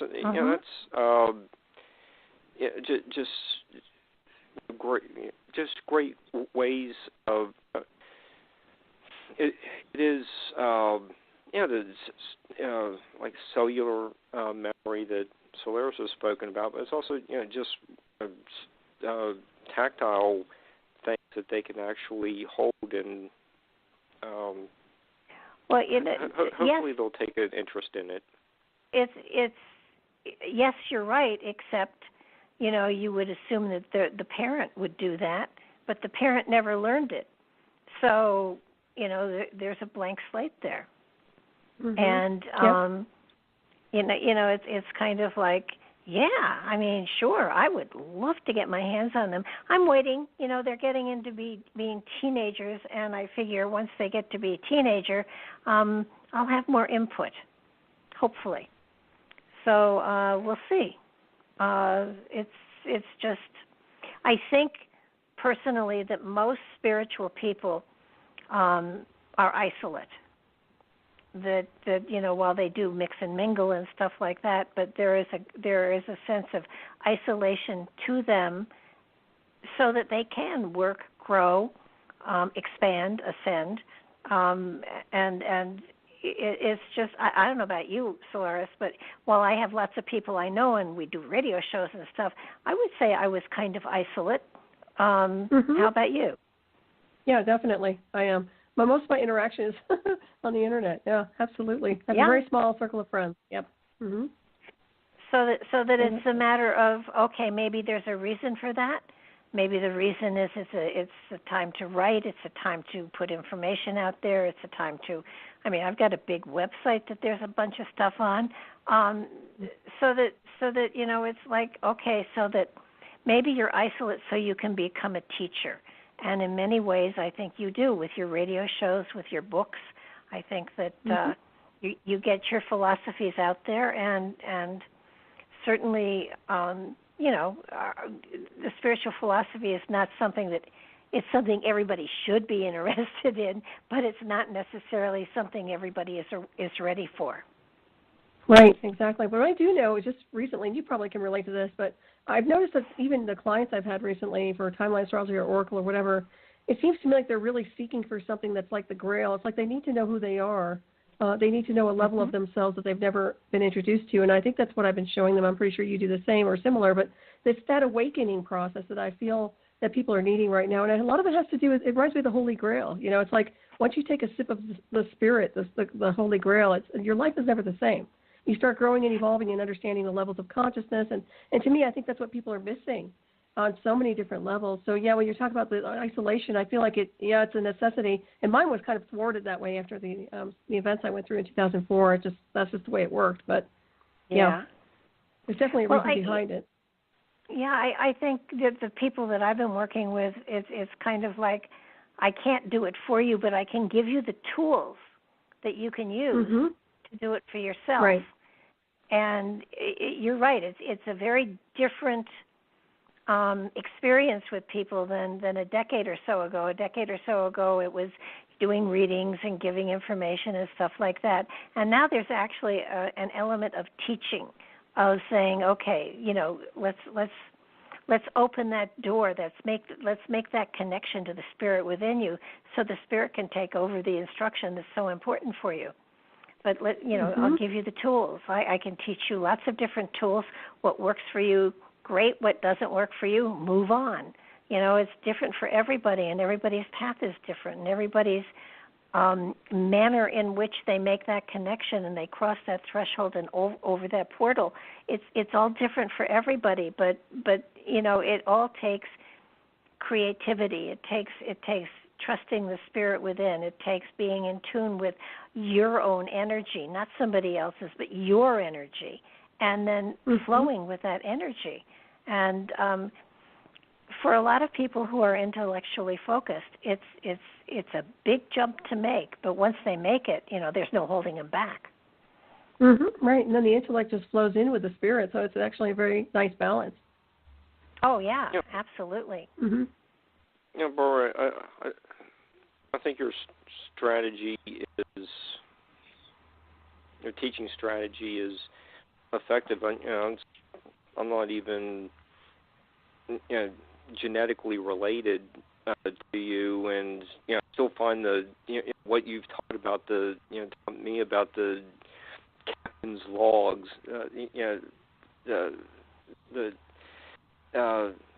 It's like I'm really just really fascinated by the Arctic exploration story. But it's a cool story. It's just okay. He's it's just the way you present. It's just kind of like a nonchalant presentation of. Did you ever hear about this? This story, and just go on and pull me into what was intriguing about it, and there really is something that it's like a personal story, but also it's just the way you present it can make other people just really empathize with what they're going through at the time. Just the need to survive in the Arctic and get out there. How they live to tell the story.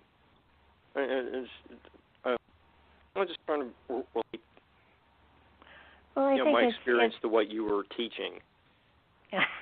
Well, I think part of it is you need, in order to be a good teacher, you have to be a good example of what you're teaching. And among other things, and this is my philosophy only, it's not written in stone for other people, but it's my belief that no teacher should try to teach something they haven't experienced themselves.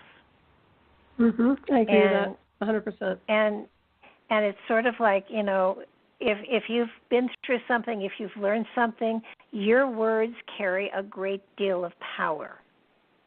And if you're just teaching from material you've read and trying to pass it on to other people, your words are empty, and usually they don't go very far at all. But it's sort of totally like agree. for the longest time, if I was counseling somebody whose husband had passed away, I basically could say, I can't imagine how you feel, but I'd like to help and support you. And then when Patrick was dying, he said, look at it this way, Barbara. You're going to be able to speak with authority and experience about losing your spouse. And I said, that was something I didn't really need to have, but you're right. And shortly after he died, I had 3 or 4 people call me, and they had lost their spouse, and I could say, look, I understand. I know what you're feeling. And they knew I knew. And it's just you see it with so many things, with so many people who are trying to sell you whatever, a philosophy, a product, anything. If they don't believe in it themselves, and you don't have to be psychic to figure it out. You just have to listen. If the words are empty and they echo, they aren't true, and you walk away. You don't pay attention. But it's like Solaris's book. I've read it. I treasure it. I think it's fabulous. And I would bet you there are a whole bunch of people out there that are going to say, well, if it's that good, I'm going to have to take a look at it and see. I hope they do. I really do. I love that. I definitely have read it and stolen it. It's a great awakener, that's for sure. Oh, it really is. Help them. And I think the joy of it is it's an easy read. It's not hard. Yeah. You make it simple. Now tried to the do hard that. part. I don't like the big book. No, and the hard part is this is not something that normally happens overnight. There's some lucky people that it does, but for the most part, you work at it, and you let it. You become a part of the lesson. You embrace the lesson. You make it part of yourself, and it becomes habit, and it becomes a part of you, and then the door opens. But it takes time. Exactly. Unless you're struck by lightning, and then you have, you have enlightenment immediately, and possibly death. Yes, but that can be. Well, DNA activation kind of works that way, less intense, but yeah, get that kind of electrical field going. Oh yeah, no, it is. It is exciting stuff. But as far as the future, I think the future is bright. But I think it's going to be a struggle, and I think we're going to have to really up our game. I agree. Yeah. I'd like to see more communities with light beings, not necessarily light beings per se, but, spiritually evolved beings getting together and creating more community. I'd like to see more of that going on. I think that would be very important for us to unify our fields more, and kind of take it up to the next overtone. Are there those kind of gatherings in person? Well, you can do them in person or on the internet. I know Barbara's conducted some wonderful things and gatherings online, even with the remote viewing she was doing a while back. And I'd say, however you can formulate people and get them together, we're always interconnecting on the virtual stream, when it comes down to the internet. So I think we can get together physically and spiritually. But I feel like it's very important because you can get out there and you can protest. But there are other things we need to be doing behind the scenes on a more alchemical level, which I think might be effective. I'm not saying everybody's supposed to be doing that, but those of us who feel the importance of it might. Yeah, I was just saying, I'm sure a lot of people are, making the initial contact on Facebook or whatever. But I was just wondering if there are more like conventions where people are actually getting together and just working on ways to move people towards a more positive. Right.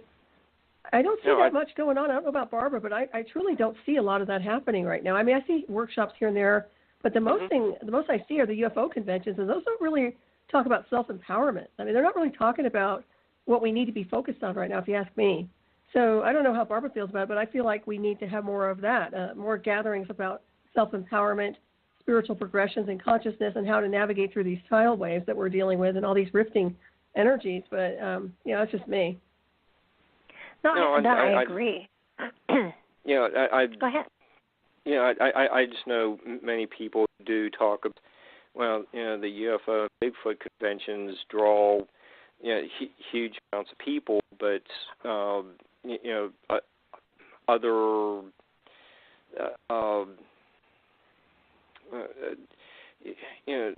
like the example you gave of, where there's a little bit more meaningful substance. There are smaller crowds. I was just hoping that more people could get together who can affect people and have more of an impact across society.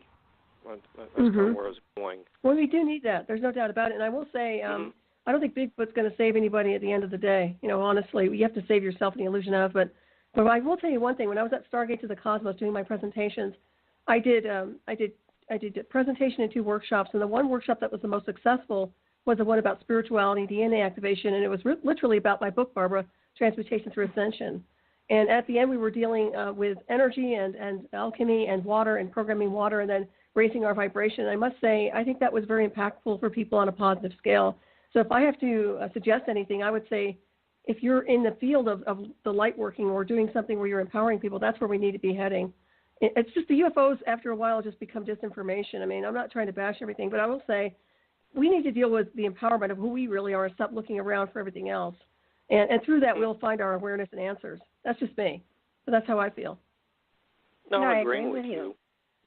But also there are people out there that, for $1,500 in 5 days, I can ascend you to, fifth dimensional perception. And then at the end of the workshop, it's kind of like, if you haven't ascended already, your guides will take you when it's time. I mean, it shouldn't cost money. It should cost time. It should cost energy. It should cost dedication. But people should be paid for their time. Absolutely, I'm not against that. But I am against trying to rip people off when you say you can. Outrageous. You can take them somewhere when they aren't prepared to go. It's sort of like I'm going to take you. Yeah. I'm going to take you to Bermuda, but don't pack a suitcase. I mean, that sounds a little snake oilish to me. Yeah, it does. Yes. I mean, I do believe in charging for my time, and I do. But I do, outrageous amounts of money you've got to look twice at. You really have to look at some of that stuff, and I agree with you. And not to mention, we're already there in consciousness. It's just about reminding everybody that we're already there through our frequency. Absolutely. So, I don't know what mindsets them, people are pulling. Go ahead. Yeah, and teaching them how to understand and communicate with that energy within them. Right. That's the whole thing behind it. And I think some of it might have been fear. Some people are afraid to access that level of their own divinity. Perhaps it's frightening to them or they've never been calibrated to it, but it's really not a big deal, but it is who they are. But I do see the fear thing coming in where people are nervous about diving into their own spirituality. Yeah. Could be but it's such fun. I love it. Yeah, I'm magical anyways. I've always loved magic, mysticism, spirituality. So to me, it's the norm. And when I'm away from that, I feel terrible. I'm just like, I just don't shine the way I need to, Yes. And it is such an exciting time, spiritually speaking, now. And it's kind of like you want to share it and you want to help people get to the same place you are or beyond. And it's sort of like, just it takes work. And nobody has, somebody said to me, "Can't you just get me there?" And I said, my magic wand is in the shop. So you're gonna have to go through the steps. And somebody said, "Well, how many steps are there?" And I said, "As many as you need." And it's different for everybody. But don't tell them we're at the top of the pyramid, Barbara. No, something. It's sort of like you reach the mountaintop, you arrive, and then you turn around and you realize there's a whole other mountain to climb. Oh yeah, that could be that too. Yeah. Well, it's like it reminds me of what is it? The Wizard of Oz. You had the power all along, Dorothy. Yeah. It's that kind of thing. We've always had the power. We just weren't reminded or activated or whatever it was that we forgot. Temporary amnesia, whatever it is, it's gone now. We're here now, but that's really what it is. We always have the power. It's always there. I love that. Well, and what did she say? There's no place like home. There's no place like home. It's inside of you, and it's not outside. It's inside. It's not something you have to pay a fortune for and go to classes and stuff like that. Everybody can do it for themselves. Just get Solaris's book. It's really not hard. It's just work. And yes, sometimes in a group it's a lot easier because there are other people you can compare notes with and stuff like that. But the journey is different for everybody, and so but it's an exciting journey. I mean, I'm still on it. You're still on it. We haven't arrived, but we're at least we're at least on the train. That's right. The bridge is there. The stars are there. Yeah. Shining. Yep. And there are lots of voids opening up, and people. We covered that in the first hour. A lot of people being disillusioned with so many institutions, and you realize all the child abuse stuff from churches, and it's just things are shifting, and there's new ideas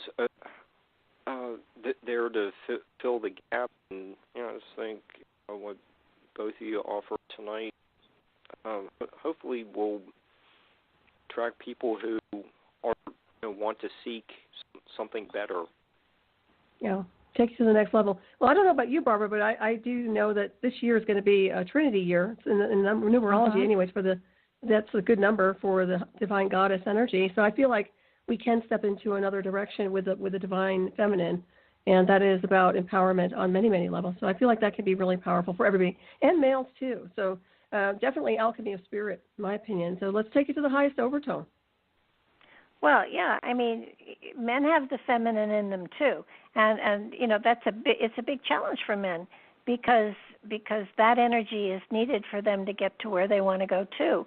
But it's really an exciting time, and I'm finding more men becoming interested in this. I don't know about you, but I am seeing it too. Yeah, it's really fabulous because.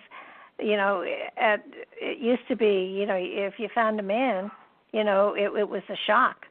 But these days, it feels as though the men are as interested, and they pretend to be reluctant. But I love the fact that they try, that they're looking at it, that they're listening to it, that they're checking it out and saying, that might not be so bad. And a lot of artists, especially musicians, are very open to all of this. Oh yeah, which definitely. Is, well, like again, is, it's that Grail thing again. It reminds me of the Grail. Oh yeah. Where they're looking for this beautiful divine energy, and it just takes one sip of the Grail, and then they just remember. They start to heal. Yeah, it's exciting. Mark, you better start saying good night. Mark takes half an hour to say good night. And Mark, thank you for having me, and Barbara, it's a pleasure. I love both of you. You're wonderful, and Happy New Year again. Yeah, maybe. Yeah. Why don't we just let Solaris wrap up the show so I don't go over and make the Blog Talk lady mad at me. Well, you won't. I wrap up in 10 seconds or less. I just want to say thank you, and my books are on Amazon.com if anybody's interested in Transmutation through Ascension or 1 Million Miles to Midnight, my other books.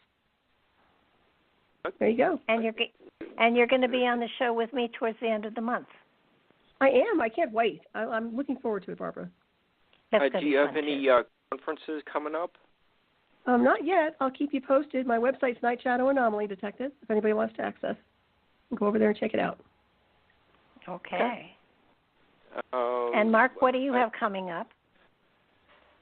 Let's see. I think next Wednesday is our next show with Susan Messino, looking at secrets of the universe and talking about AC/DC. Well, so there's a little bit of music to raise our vibrational levels. Definitely. Mark, you got to say good night now. Hey, thanks everyone. Thanks Solaris. Thanks Barbara, and we'll see you Wednesday. Absolutely.